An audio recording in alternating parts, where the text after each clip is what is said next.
Hi and welcome to another story, and today we have another story from David Walliams' The World's Worst Children 3. Today we have Honey the Hogger.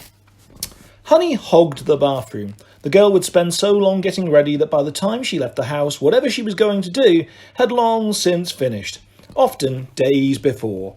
The reason that Honey was such a hogger was that she had the longest beauty regime in the history of the world. It was even longer than Cleopatra's, and she bathed in ass's milk.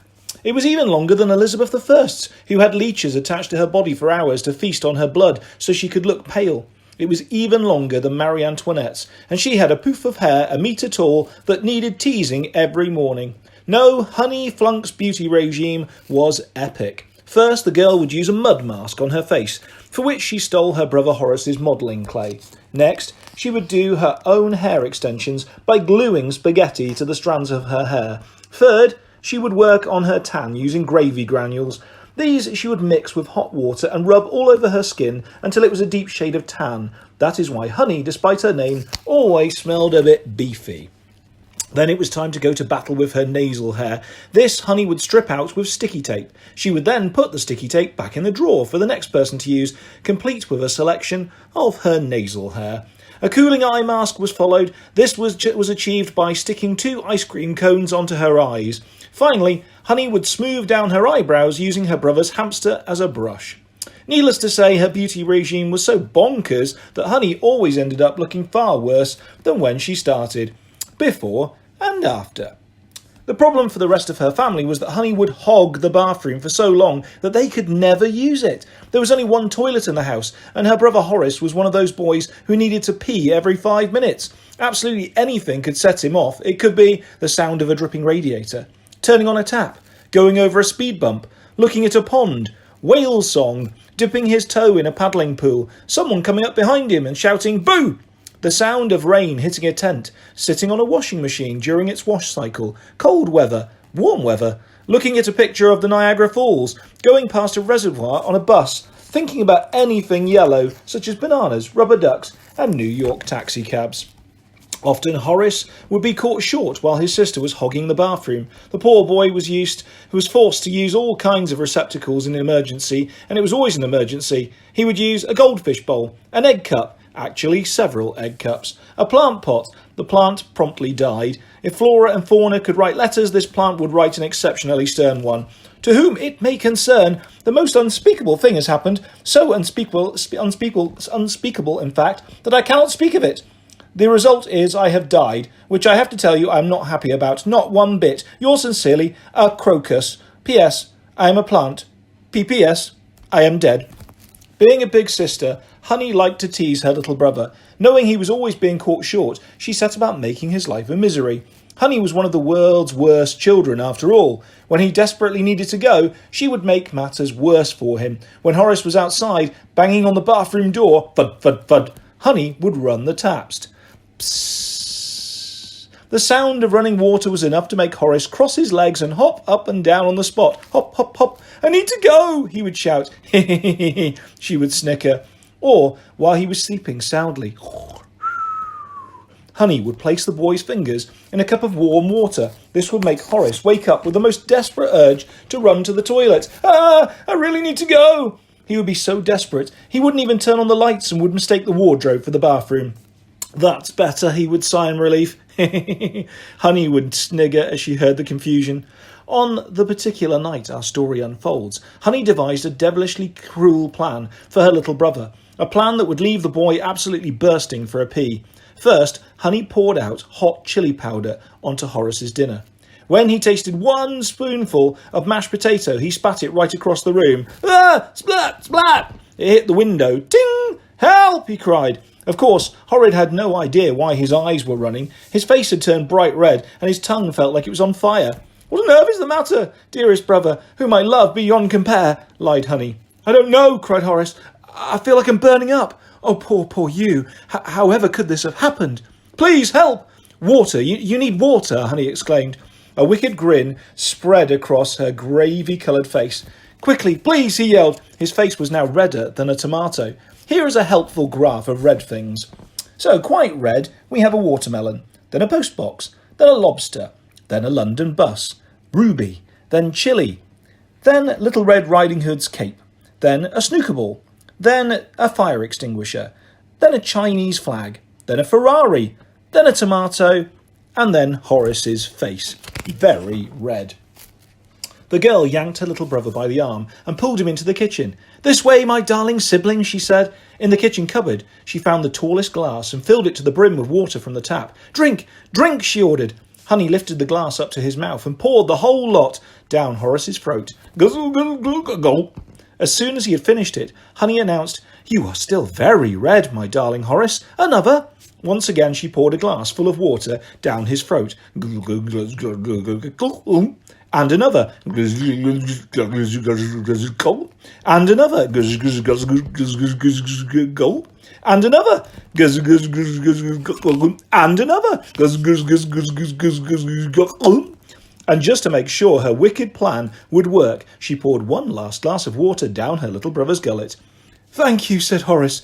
The boy's face had now gone back to normal, and he didn't feel as if he were sitting in an oven anymore. However, a new problem had arisen. Now he had gallons upon gallons of water sloshing around inside him, enough to fill a paddling pool. He felt like a giant water balloon, and looked like one too. Spot the difference, Horace, or giant water balloon? Needless to say, Horace was absolutely bursting for a pee. "I need to go," he shouted, biting on his lip to try to hold it. "Ouch!" "Oh, I just need to use the bathroom to comb my hair first, Horace," said Honey with a smirk. "No, please, I need to go, like now." "Where are your manners, little brother?" replied the girl. "Ladies first," she said, and rushed ahead to get to the bathroom before him. "No, please, I really need to go, like right now, like actually, like a moment ago." Honey elbowed her now voluminous brother out of the way and slammed the bathroom door behind her. Bang! Then she locked it. Click! Horace was so desperate to go that the boy did everything he could to stop the flow. He crossed his waterlogged legs, hopped on the spot, and began pounding on the bathroom door. Bang, bang, bang! Splosh, slosh, slosh, he sloshed. "Honey, let me in, please!" "Come back in a few hours, sweet Horace," cooed the girl from the other side of the locked door. She snickered to herself. A wicked grin spread across her face. Honey was enjoying this immensely. Horace didn't have a few hours. He didn't have a few minutes. The boy barely had a few seconds. Horace charged around the house looking for somewhere, anywhere to go. The gallons of liquid slished and sloshed and slushed and slashed around inside him. If only he could have a pee-pee! But where? Not in the plant pot. He would be in big trouble if he massacred another plant. Not in the goldfish bowl. The goldfish had forgiven him once, but was unlikely to do it again. Horace raced to the window. This was the perfect solution. He could go out of the window. Shaking with anticipation, he opened it. Horace could already feel a sense of great relief. But before he peed, the boy looked down. Disaster! On the lawn below, next door's cat, Puskin, was preening herself. "Oh no," cursed Horace. "I'll never go to heaven if I pee on a cat."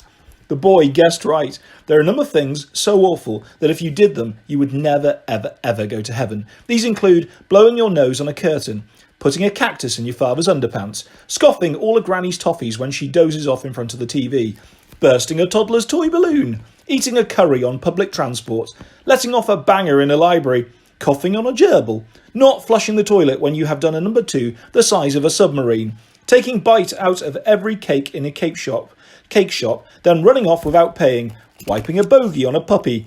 The poor boy bit on his finger to hold the tidal wave in. Ow! It hurt. That was no use. He had to find somewhere, anywhere to go. In desperation, Horace hopped back to the bathroom door and thumped on it as hard as he possibly could. Boom, boom, boom! "I won't be too long, my dear Horace. I'm just detangling the tiniest tangle in my hair. Why not come back first thing tomorrow morning?" called back Honey. "I can't wait any longer," yelled the boy. Having bitten his lip and his finger, he turned his attention to a water pipe on the wall and bit straight through it. Crunch! Now the water pipe had a large mouth-sized hole in it. "Oops," he said. But at that exact moment, Horace had the most splendiferous idea. He could pee into the broken pipe. That is exactly what he did. "Ah!" The boy sighed, and the water began gushing out of him. Honey pressed her ear to the bathroom door. What was happening? This wasn't the plan. She wanted a little brother to suffer. Distracted by what was occurring on the other side of the door, Honey didn't notice what was going on in the bathroom. The pipe must have been connected to the toilet, because now the bowl was overflowing with water. Glug, glug, glug. In no time, the bathroom was becoming a swimming pool. Honey noticed her feet were wet, then her knees, then her waist. That's funny, she thought. The girl turned round to see that water was gushing out of the bowl, and in moments the bathroom was now completely underwater. No, she blubbed. Desperately, Honey swam over to the toilet to make the water stop. She dived down to the flush and pressed it. Flush! Honey smiled as all the water in the bathroom began swirling down the bend. But in an instant she found herself swirling down the bend too. Ah! She yelled. She had locked the bathroom door so no one could save her. Swirl, swirl, swirl. Help! She hollered. It was too late. Honey slipped past the U-bend and disappeared from sight. Ah! She had flushed herself down the toilet. The girl was sucked and squeezed down that and the other tube after tube, before she was deposited down in the sewer. Yuckety yuck, yuck, yuck.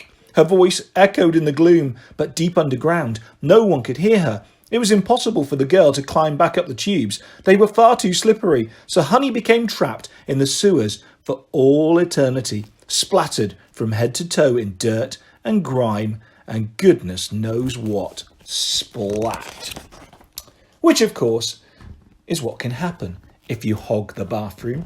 As for Horace, you will be pleased to learn that he can now pee whenever his heart desires. There we go. The story of Honey the Hogger. Hope you enjoyed that one, guys. Another one from David Walliams, The World's Worst Children 3. And I will be back soon with lots more on my channel, including the next story from this fantastic book, Vain Valentine, and lots more coming your way in the not too distant future. Lots of stories, lots of fun coming your way. If you'd like to subscribe to my channel or hit a like, that would be fantastic. Thanks for listening, guys. Goodbye.